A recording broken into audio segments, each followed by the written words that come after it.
Stranger Things! Season 3 is come and gone, and we're left waiting for Netflix to announce if and when Season 4 will be coming our way. To stay busy in the meantime, I've gone ahead and updated our timeline from a few weeks ago with all of the events of Stranger Things Season 3, so for now, this timeline is complete. But to start the video, I'm gonna need you to either tell me Planck's constant, or sing me a beloved movie's theme song. Either or. 1953 to 1982. Welcome to Hawkins. In 1953, MK-Ultra, the real, actual CIA program to study mind control, begins and operations kick off at Hawkins National Lab. Eventually, Terry Ives signs up for MK-Ultra under the supervision of Dr. Brenner. Once she becomes pregnant, Brenner starts planning to keep the unborn child as a test subject. When Terry gives birth to her daughter Jane in 1971, Brenner kidnaps the baby, brings her back to the lab, and gives her a new name, 11. 3 years later, Terry breaks into Hawkins' lab to take Jane back, but just as she finds Jane and Kali in the Rainbow Room, Terry is caught and forced to undergo electroconvulsive therapy. The scientists leave her in a catatonic state and then release her to her sister Becky. From here, Becky becomes her caretaker. At some point over the next few years, Kali escapes from Hawkins' lab and begins taking revenge on those who worked there. A little later, 1979 is a bad year for Jim Hopper. His daughter Sarah passes away from what's probably cancer, he and his wife Diane split, and he moves back to Hawkins from the big city to work as the chief of police. Fans speculate that the big city is New York, based on boxes you can see in his grandfather's cabin in season 2. Jeez, talk about a downgrade. Have you ever tried to get a bagel in Indiana? No wonder he's depressed. In 1982, Joyce and Lonnie Byers get a divorce. Lonnie moves to Indianapolis, and Joyce stays in Hawkins to raise their 2 sons, Jonathan and Will. But hey, at least Jonathan introduces Will to his favorite song, Should I Stay or Should I Go by The Clash, so that's something. Right? Personally, I would have gone with something off of London Calling, because Combat Rock is The Clash's worst album, but I'm just spitballing here. November 6th to December 12th, 1983, Season 1 and the Demogorgon. Earlier that year, Eleven participates in an experiment in the sensory deprivation tank where she's ordered to spy on a Russian agent, probably a member of the KGB. At first, the experiment is a success. He talks about the possibility of Russian spies being exposed on American soil, unaware that he is being spied on. But when the conversation ends, she sees the Demogorgon and panics. And then, everything kicks off on November 6th. Dr. Brenner orders Eleven back into the void to make contact with the monster. Unfortunately for literally everyone, as soon as she touches the creature, a rift is formed between the dimensions, which is known as the Gate. The Demogorgon enters our dimension, and in the chaos of all the explosions and the bad times and whatnot, Eleven escapes from the lab. Sometime after that, the monster pulls Will, who's biking home after a regular night of D&D with the boys, into the other dimension, henceforth called the Upside Down. Early the next morning, Joyce realizes Will is missing and goes to the police. At first, Hopper is dismissive, thinking Will might just be playing hooky. On the other side of town, Eleven breaks into Benny's Burgers and tries to steal some food for herself. Benny feeds her though, and later calls social services. Hopper and his deputies search the woods for Will, and when he finds Will's bike, Hopper begins to take the case seriously. Then this bad lady from Hawkins' lab, who the internet tells me is called Connie Frazier, shows up and kills Benny, staging it as a suicide, which honestly is one of the most heartbreaking moments of the show. He was a good dude, and he just wanted to go fishing. Rest in peace, Benny. I hope you're catching mackerel in the stars. At this point, Will's friends Mike, Lucas, and Dustin decide to start searching the woods for him, but instead they run into Eleven. They take her back to Mike's place and set her up in a pretty dope tent in the basement. The next day, a larger search party sets out to look for Will. Mike stays home with Elle and gets her hooked on Eggos. She reveals that she's seen Will and that bad men are after her. When Lucas and Dustin come over after school, she reveals her telekinetic powers by slamming a door closed. While Hawkins' lab agents are snooping around the Byers' house, Jonathan is hanging missing person flyers at his school. Steve and co laugh at him, but Nancy tries to be supportive. Jonathan then leaves school and drives to Indianapolis to see if Will's there with his dad. When Hopper finds Benny's body, he's not convinced it's a suicide, and later that night when Mr. Clark finds a scrap of fabric and a pipe that leads to Hawkins' lab, Hopper's even more suspicious. He starts to believe that Hawkins' lab is involved in Will's disappearance. That same night, Nancy and Barb go to a party at Steve's house. Well, it's more of a gathering. There's only 5 people. Anyway, while everyone is splashing around in Steve's pool, poor Barb cuts her hand on a beer can, and then Nancy tells Barb to go home before going upstairs with Steve to listen to Toto's Africa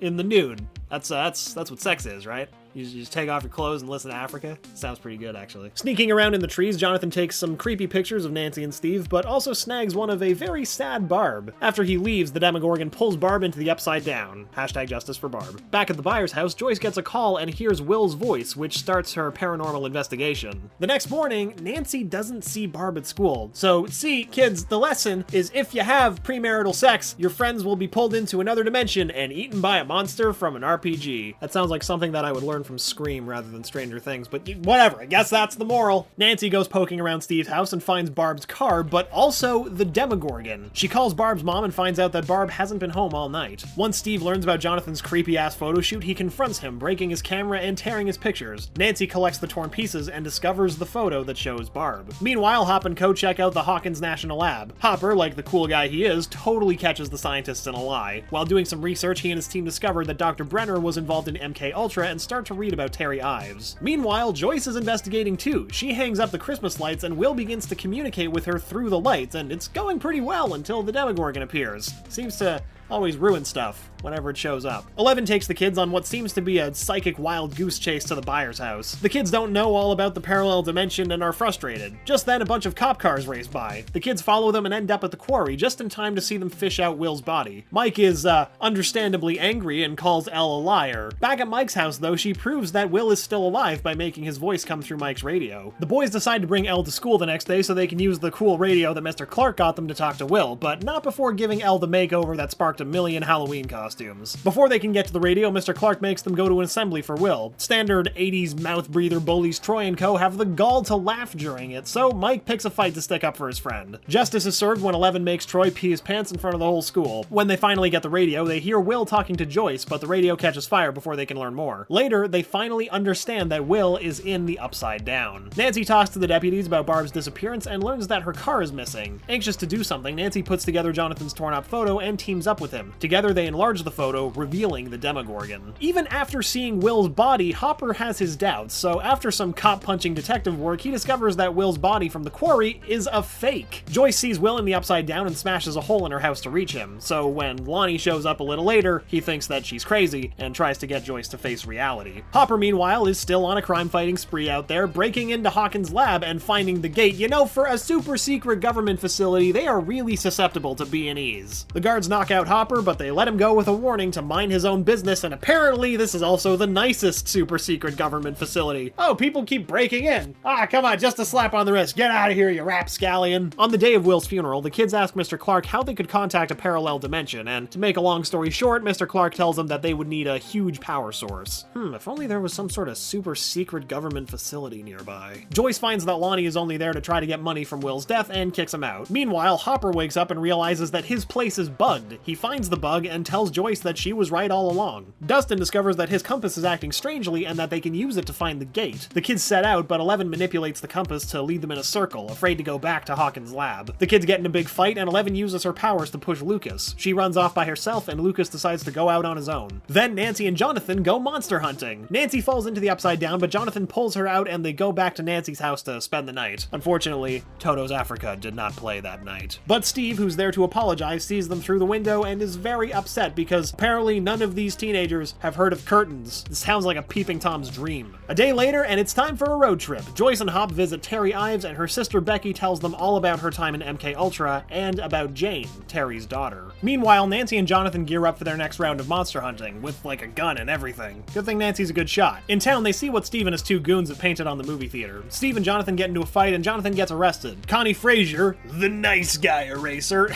sorry, I still can't believe that's her name, visits Mr. Clark to ask about the kids. Now, who else felt a deep and visceral fear during this scene? Protect Mr. Clark, he is trying his best! Lucas goes on a cool solo adventure with his dad's nom gear. His compass leads him to Hawkins' lab, where he sees a bunch of vans like the ones that have been parked around town. Mike and Dustin are out in the woods looking for Elle, but instead run into Troy the bully and his lackeys. Troy makes Mike jump into the quarry, but 11 shows up, levitates Mike to safety, and breaks Troy's arm. As they get back to town, Lucas warns them that the bad men are coming. Time for the 80s bike chase scene! The kids hide out at the junkyard until Hopper contacts them and tells them that he can help. They all meet up at the Byers' house, and 11 tells them that she can find Will with a sensory deprivation tank. The kids call Mr. Clark and find out just how much salt they're gonna need to make one. And so, the whole gang meets up at the middle school to make that sensory deprivation tank. In the Upside Down, 11 first locates Barb's body, and then finds Will in Castle Byers. He's still alive. Afterwards, everyone splits up, with Joyce and Hop heading back to the gate to try to get Will back. I mean, I know it's the 80s, but, you know, there is a monster out there. Is splitting up really the best idea? No, of course it isn't. Joyce and Hopper break into the lab and get caught, yet again. Nancy and Jonathan abandon the kids to go set a trap for the monster at the Byers house, and Steve, who realizes he's been a real asshat, shows up to apologize to Jonathan just in time for the Demogorgon to show up. Back at the school, Mike and Eleven sneak in a smooch before all hell breaks loose. Agents show up to get her, but so does the Demogorgon. Eleven straight up kills the agents, destroys the Demogorgon, and also disappears, like she literally dematerializes in front of everyone. Not to worry though, she's just in the upside down. Okay, maybe be a little worried. At the gate, Joyce and Hopper suit up like they're going on a field trip to Chernobyl. They enter the upside down, find Will, and bring him back to our world. They rush Will to the hospital, where he later wakes up and is greeted by his friends. Eleven makes her way back from the upside down the next day, and when she goes to Mike's house, she sees agents there and realizes that she'll put him in danger if she returns. Hopper goes off with some government agents who are there for unknown but probably nefarious purposes. Mike starts trying to contact Eleven via radio and keeps it up for 352 days. That's dedication. Meanwhile, Eleven's been surviving in the woods, living off of squirrels. She even knocks out a hunter and takes his coat for the winter. A few weeks later, and Mike, Will, Dustin, and Lucas are back to playing D&D in Mike's basement. Nancy and Steve are still together, and they give Jonathan a new camera for Christmas when he comes to pick up Will. When they get home, Will coughs up a slug thing and sees the upside down briefly in the bathroom. That same night, Hopper ghosts from the police Christmas party to leave some Eggos for Eleven in the woods. Eleven finds them, and the next day she sees that it's Hopper leaving them for her. And then they go to his grandfather's cabin and begin living there like a weird, paranoid, but surprisingly wholesome family. So, that wraps up the events of Season 1, but before we head into Season 2, there's a few details we have to cover to set the whole thing up. Between December of 1983 and October of 1984, Sam Owens replaces Brenner as the director of Hawkins' lab. After the whole upside-down ordeal, Will starts going to the lab to be monitored and studied, and a second gate to the upside-down forms underneath the lab and tunnels from underneath Hawkins, all while they're trying to burn the original gate closed in the lab. But don't worry, all of that work is about to be undone. Alexei and a team of Russian scientists are trying to rip the gate to the upside down open again. This time they're using a device called the key. Their attempt fails, and Boris and Natasha here give him 1 year to figure it out. Also, Joyce begins dating local nerd Bob Newby. How weird do you think it would have been for Sean Astin to be on a show that's an homage to his best-known movie, The Goonies? What, is that not his best-known movie?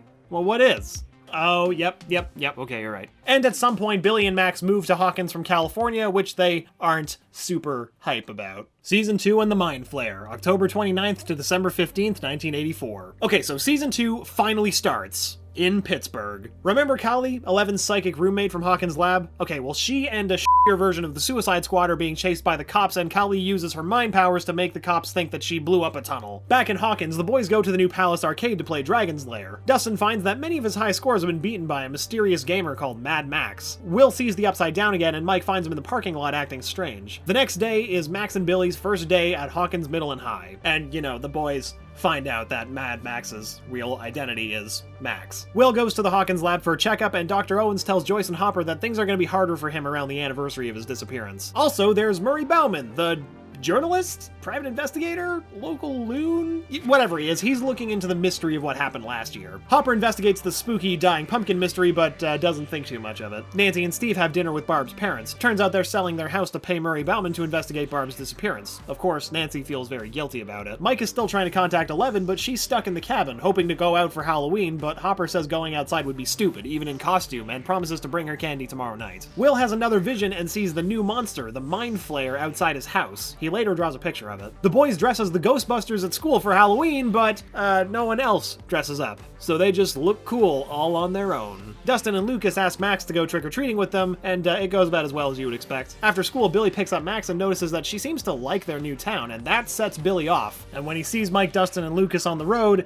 he tries to run them over. Hopper's still having a pumpkin adventure and learns that the crops are dying at other farms too. He investigates all day, marking all of the trees that the rot has spread to. The kids go trick-or-treating, taking Bob's video camera with them. Max shows up, and while Dustin and Lucas are thrilled, Mike is not. Will sees the Mind Flayer again, and Mike finds him having an episode. Then Mike takes Will back to his basement, where they proceed to talk about their shared trauma. And that is what friendship is made of. In the realm of teenagers, Steve and Nancy go to a cool party, with more than 5 people this time, where Steve gets heckled by Billy, the keg stand king. And then Jonathan shows up and mistakes an obvious Susie Sue costume for Kiss, because Jonathan is secretly a poser, I guess. Steve and Nancy get in a very high school fight, and Jonathan takes her home after she gets drunk. 11's Halloween is a lot quieter. She's still stuck in the cabin getting impatient waiting for Hopper to get home, so she tries to contact Mike. When he finally gets home late, Hopper and Elle have a heated argument. Dustin gets home from trick-or-treating and finds a strange little pollywog creature in his trash. He takes it inside and feeds it a Three Musketeers bar and names it D'Artagnan. Dart for short. The next day, Hopper traces Pumpkin Death back to the Hawkins lab. What a shock! He gives Dr. Owens a real dressing down, and Owens decides to help investigate the pumpkin deaths. Billy gets all up in Steve's business in basketball practice, and then Steve and Nancy have another argument. It's a bad day for Steve. Dustin brings Dart to school to impress Max and Mr. Clark, which may not have been the best idea, because Dart escapes and the kids spend all afternoon looking for him, although they still don't explain what's going on to Max. Bob tells Joyce he saw kids on the videotape from last night picking on Will, but when Joyce watches the tape, she sees the outline of the mind flare and recognizes it from Will's picture. Meanwhile, 11, who's still angry at Hopper, decides to leave the cabin to go see Mike. She happens to see Mike and Max together on her way, and she gets jealous, and it gets the best of her, and she makes Max fall off her skateboard, which is probably a decent outcome. We already know that 11 is capable of way worse.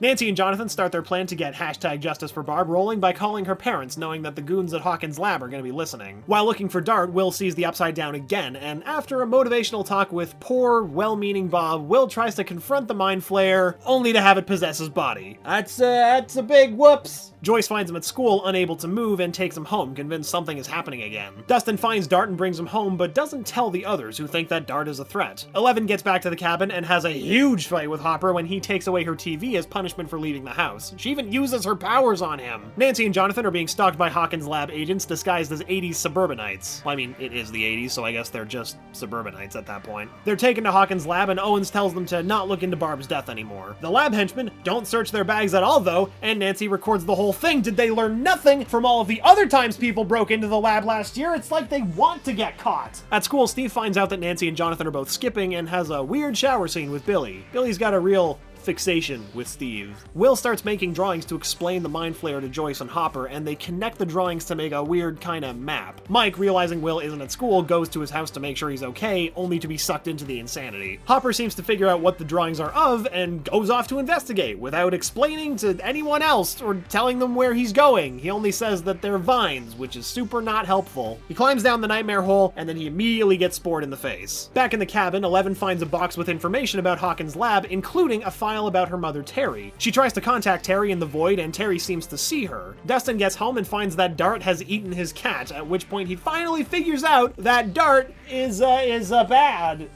Hey guys, don't let it get to this point. Know the warning signs that the strange creature in your trash is actually a monster from another dimension. Sign 1, it doesn't look like any known species. Sign 2, you live in a town that's prone to monsters and weird things. And 3, it likes Three Musketeers.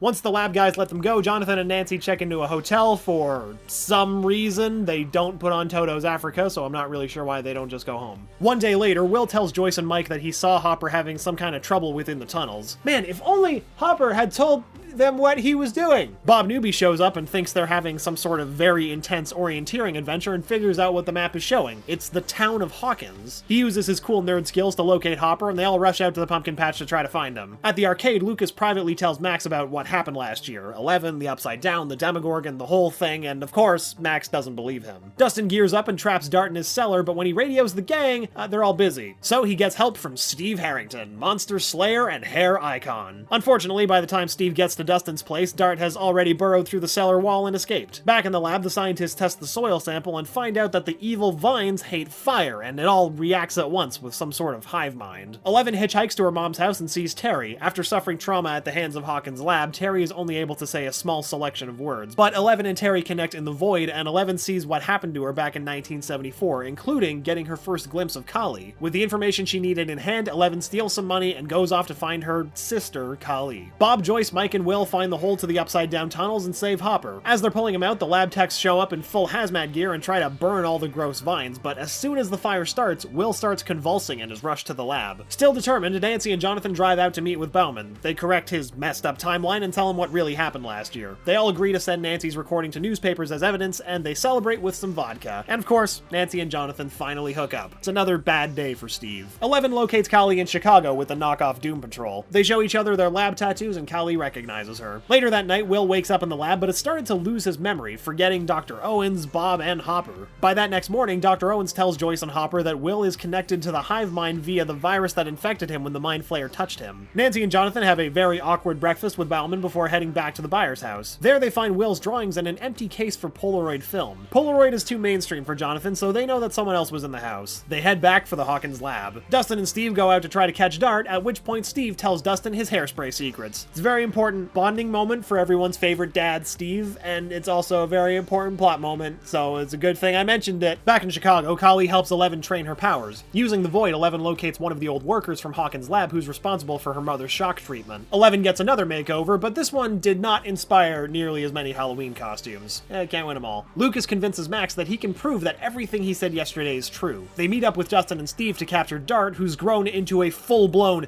Demodog. They all end up at the junkyard again, and a whole bunch of other Demodogs show up and attack them. At this point, Max finally believes Lucas. I mean, they nearly got eaten. Thankfully, the Mind Flayer calls the Demodogs off. But the Mind Flayer wasn't just showing them mercy. After using Will to get the lab guys into the tunnels, it sicks all the Demodogs on them. From there, the Demodogs attack the lab. Mike realizes that the Mind Flayer has completely possessed Will, so he tells Joyce to drug him so they can escape to a safe location. Hopper, Joyce, Will, Mike, Bob, and Dr. Owens hide in the surveillance room, but the lab loses power for reasons. Eleven and the Super Friends go to confront the retired Hawkins lab employee Ray Carroll. When they get to Ray's house, Kali tries to convince Eleven to kill him for what he did to her mother, but Ray's got kids, so Eleven feels bad about getting revenge. She even stops Kali from killing him, which Kali's not cool with. Max and Billy's parents come home to find Billy getting ready for a date, with Max nowhere to be found. Billy's dad forces him to cancel the date and go find Max. So, Billy mad. The rest of the gang meets up with Jonathan and Nancy at the gates of the lab and realize that the others are trapped inside. Back in Chicago, the Secret Six are ambushed by the cops. They manage to escape, but Eleven decides to go back to Hawkins to help Mike and Hopper. In the control room, Bob's cool nerd skills mean he has to be the one to go down to the basement and reset the breakers and restore power to the lab. And that is why I never learned to code, and not because I'm super lazy. Once Bob clears a path, everyone escapes except Dr. Owens, who remains in the control room, and Bob gets so close to making it, but he gets mauled by a Demodog. Can we pour one out for Bob Newby? Gone too soon. Everyone else heads back to the Byers house and comes up with a plan. They hide their location from the Will Flayer by disguising the Byers shed and questioning him. While the real Will can't talk to them directly, he taps out a message in Morse code and tells them to close gate. But just then, the phone rings and the Will Flayer figures out where they are. Everyone prepares for an all-out Demodog attack. But before the dogs can wreck their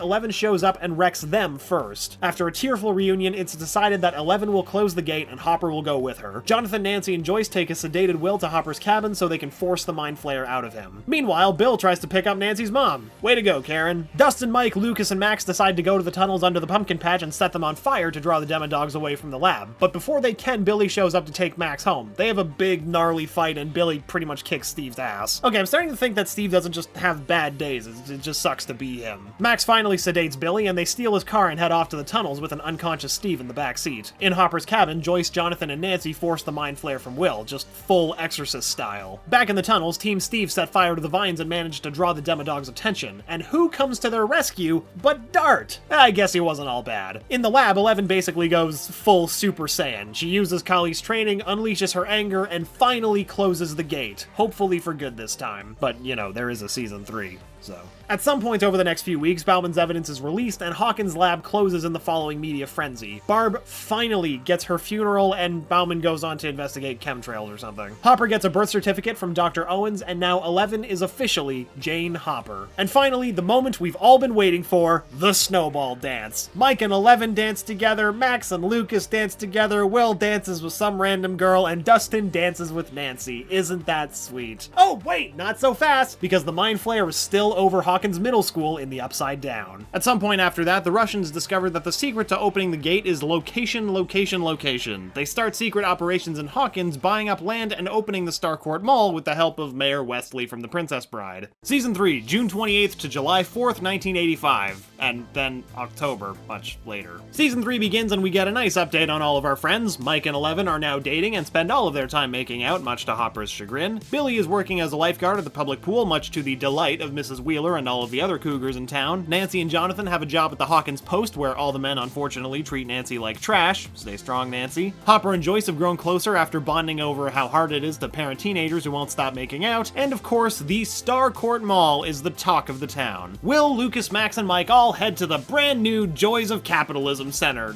I mean the mall. They go to the mall. While watching Day of the Dead, Will's flare sense starts tingling. Moments later, a massive power outage sweeps Hawkins. This is probably due to the Russians in the basement testing the key. Outside of town, we see the abandoned Brimborn Steelworks and a plague's worth of rats. Fun fact, a group of rats is called a mischief. However, these rats aren't so much mischievous as nightmare-inducing. The next day, Dustin comes back from science camp and everyone decides to surprise him, earning Lucas a face full of pepper spray. After calming down a tad, Dustin shows the gang his coolest invention from camp, a radio he calls Cerebro. The gang ventures out to one of the highest points in town and tries to use Cerebro to call Dustin's new gorgeous genius girlfriend Susie, but she doesn't answer. Also, she might not be real. After everyone else is left to make out, or in Will's case, contemplate the existential dread of your friends changing and growing apart, mood, I feel that dude, Dustin picks up a Russian transmission. Meanwhile, Hopper continues to act like a sweaty, angry dad and complains to Joyce about Mike and Eleven. Joyce offers some advice to Hopper that he should maybe, I don't know, sit down and actually talk to the kids, but he's not gonna follow that because he's in full sweaty, angry dad mode. Nancy's working late at the Hawkins Post and takes a call from Mrs. Driscoll about her rat problem. It sounds suspicious and gross, and Nancy's interest is piqued. Later, Hopper decides to have his talk with Mike and Elle, but instead of following Joyce's script, he submits to toxic masculinity and gives Mike the whole "stay away from my daughter" song and dance. And as we all know, that strategy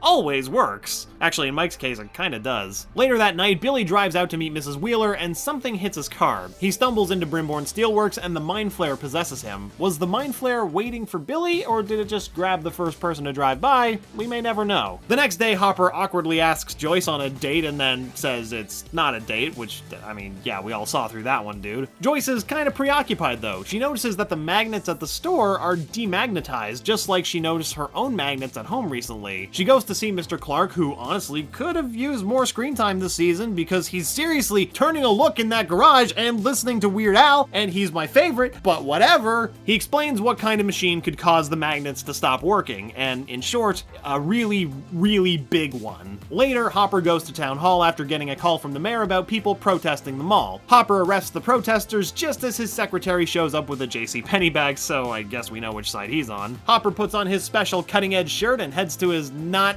date with Joyce. Side note, that shirt is giving me some serious Rocko's Modern Life vibes, and I'm okay with that. Sadly, the powers of the shirt are trumped by the powers of magnets. How do they work? And Joyce stands Hopper up. But love isn't dead in Hawkins. Nancy and Jonathan, intrepid reporters, go to get the scoop on Mrs. Driscoll. She shows them the fertilizer that's been eaten and also one of the rats she's caught that's been acting strange. And here's a little PSA for you all. If you think a rat has rabies, don't catch it and keep it in your house.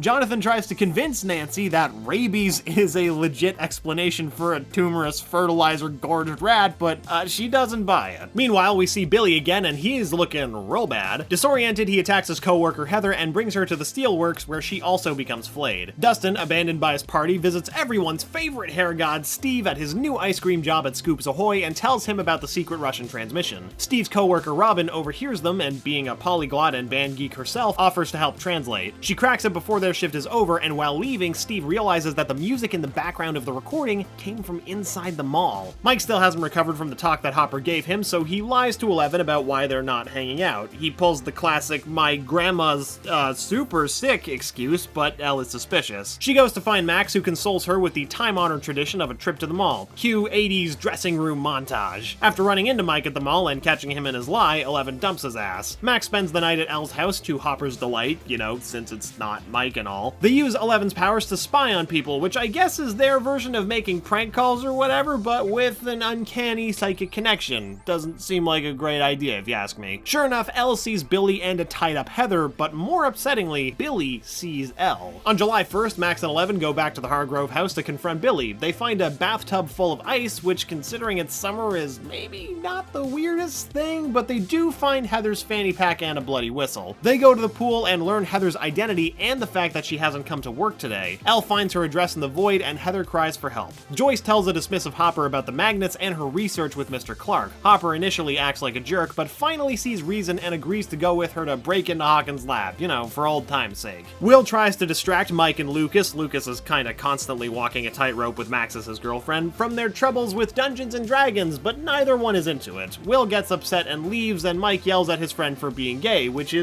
not cool, dude. In what is genuinely one of the most gut-wrenching moments of the series, Will destroys Castle Byers in a fit of anger. After getting a delivery from the Lynx Company, Robin figures out that the secret Russian code is referring to locations in the mall and a time. After work, Robin, Dustin, and Steve head up to the roof where at 9:45 a bunch of Russians with machine guns deliver packages into a secret storage room. Also, can I go on a tangent and say that the transmission kinda doesn't make sense? The Russians clearly own the mall and they're not really being sneaky with their weapons, so why have a secret code about where to drop off the supplies? Wouldn't the delivery guys just know? Seems like a good way to have your whole operation blown wide open by a bunch of children, but maybe I'm just watching too much of The Americans. Max and Elle stop by Heather's house where she's having dinner with Billy and her parents. They're acting strange, but Max and Elle leave anyway. After they leave, it's revealed that Heather poisoned her mother and she and Billy attack her father, who's the editor-in-chief of the Hawkins Post. Both parents are brought to Brimborn and are also flayed. Kinda divine justice after Heather's dad was a dick to Nancy. At the lab, which is just as easy to break into as ever, but this time it makes sense since it's pretty much abandoned, Joyce and Hopper go on a wacky journey through the lab, and it's all fun and games until they encounter this knockoff of somehow both Schwarzenegger and Robert Patrick in the Terminator movies all rolled into one package, who is apparently called Grigori. Grigori kicks Hopper's ass and escapes on his motorcycle, but not before Joyce gets his license plate number. Well, kind of. Joyce leaves the lab, presumably dragging Hopper with her. Meanwhile, Jonathan and Nancy go back to Mrs. Driscoll's house again. They find her eating fertilizer in her basement and call the police, who take her to the hospital. Hopper wakes up naked, which sounds more like something I'd read in a fanfiction, but just roll with it. Joyce tells him about the motorcycle, and Hopper remembers a man he saw at Town Hall. At Town Hall, Hopper does some big crime and tortures the mayor for information, naturally. He finds out that this Ivan Drago-type dude works for the Russians, and their whole mall scheme is revealed. Nancy and Jonathan are fired by Heather's father, Tom, who is now one of the Mind Flayer's minions for pursuing the rat story. On the drive home, Nancy and Jonathan get into a fight. Jonathan's angry that Nancy doesn't understand what it's like to be poor, and Nancy is frustrated that Jonathan doesn't understand how hard it is to be a working woman. At home, Nancy actually talks to her mom about what happened, unlike in previous seasons, and the two have a really nice moment when Mrs. Wheeler encourages her daughter to get back out there and prove her haters wrong. Elle and Max share their discovery about Billy and Co. with Mike, Lucas, and Will. Will tells them all about his flare sense tingling, and he thinks that the Mind Flayer was trapped in their world when Elle closed the gate. They decide to test if Billy is possessed by trapping him in the sauna at the pool. Unfortunately for them, possessed Billy uses Sad Brother, and it's super effective! He escapes and nearly kills Elle before she fights him off. At Scoops Ahoy, Robin is the second most competent character on the show and bribes someone to get the blueprints to the Starcourt Mall. She finds out there's an air duct that conveniently leads right from their back room to the secret storage room. They're all too big though, so they enlist Erica, Lucas's capitalism-loving younger sister and the first most competent person on the show, for the job. Erica makes it through and lets the others into the storeroom where they discover a strange green substance that looks like one of those gel hourglasses. Or like the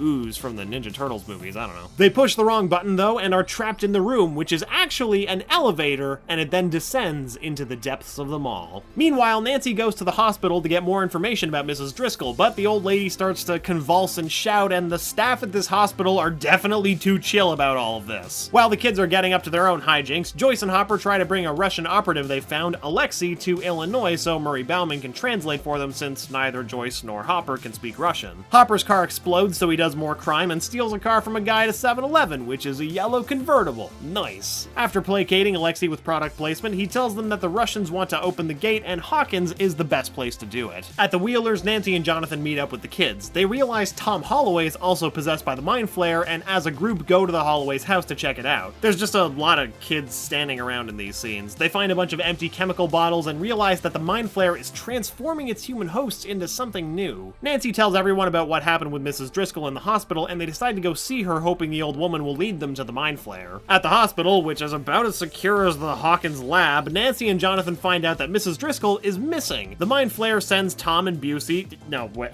the other Busey, to stop Jonathan and Nancy. The two flayed reporters melt into puddles of human slime and reform as a monster. The teens get their asses kicked before Elle yet again saves the day, but the slime escapes through the sewer viewers. Meanwhile, the Scoops troop sneaks out of the Wonkavator and see the Russians using the key to try to open the Upside Down. Robin and Steve are captured by the Russians while Erica and Dustin escape. On the 4th of July, Hopper calls the FBI and uses his connections with Dr. Owens to demand backup, much to Murray's dismay. While Hopper's calling for backup, Grigori meets Mayor Wesley at the Hawkins Fun Fair and tells him that he has one day to find Hopper. In the lab under Starcourt Mall, the Russians are not endeared by Steve's sailor outfit, which as far as I'm concerned makes them robots, because what the hell, who doesn't think this is adorable? They beat up Steve and then inject him and Robin with truth serum, thinking the kids are spies. The gaggle of other children head back to Hopper's cabin to try to find Billy. Mike is very angry and protective about overusing Elle's powers, but only because he's scared of losing her again. Looking for Billy turns out to be a mistake though, as Billy can still see Elle and now knows where she is. But Elle is also able to see into Billy's memories, just like with her mother, and sees the trauma that drove him to be a bully. Billy tells Elle the Mind Flayer is going to take over Hawkins and that it's assembling an army to fight her. At the Steelworks, the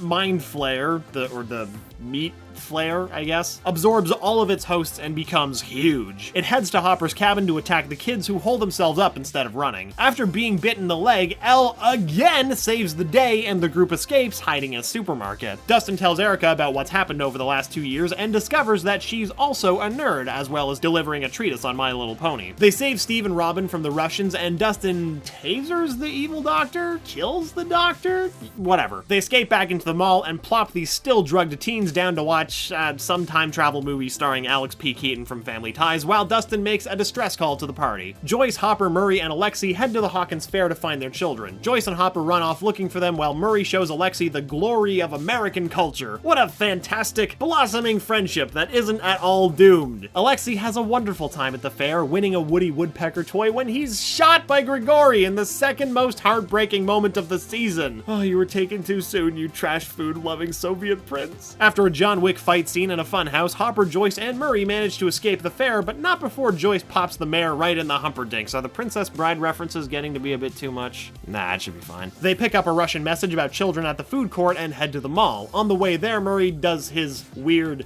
sexual tension thing again. Ugh. Robin and Steve, still drugged, leave the movie and have a heart-to-heart in the cleanest movie theater bathroom known to man. Steve tells Robin about his feelings for her, and Robin comes out to Steve, who is extremely cool about it, which makes Steve the Hare Harrington a better friend than Mike in my book. At the supermarket, Lucas has the genius idea of using fireworks to fight the monster. Mike tries to have a heart-to-heart with Elle while tending to her wound, but is interrupted by Dustin's distress call. Using the void again, Elle finds the Scoops troop at the mall, and the gang head there, arriving just in time for Elle to save the Scoops troop from the Russians. After the fight, Elle finds a growth in her leg, and we go straight into John Carpenter body horror territory when Jonathan tries to remove it. Elle finally removes it herself because she can do that with her powers, but unfortunately she has to use the last of them to make the extraction. The adults arrive at the mall, and amid the absolute chaos of all of the characters piecing together the entire season with everybody else in like 20 seconds, everyone forms a plan. Hopper, Joyce, and Murray will go into the base, the Scoops troop drive off to act as their radio guides, while the other kids will take Elle to safety at Murray's. But before they can get away, the Meat Flayer shows up with Billy. The Meat Flayer is distracted by Lucas's slingshot, and Max, Mike, and Elle make a break for it. Lucas, Will, Nancy, and Jonathan make it outside and are saved from Billy by Robin and Steve, who had just booked it from their previous location. The kids pile in the car and drive off, luring the Meat Flayer away from Elle, Mike, and Max. Hopper and Joyce need Planck's constant to get into the lab as a password, but no one remembers it, and I was going to try to explain what Planck's constant is, but I have no idea. It's something about electromagnetism and photons, and I don't know, I just read these things. Dustin tries calling Susie again, who not only turns out to be real, but comes in with the clutch save by rattling off the number, but only after bringing the plot to a grinding halt while they sing the theme to the never-ending story, which, I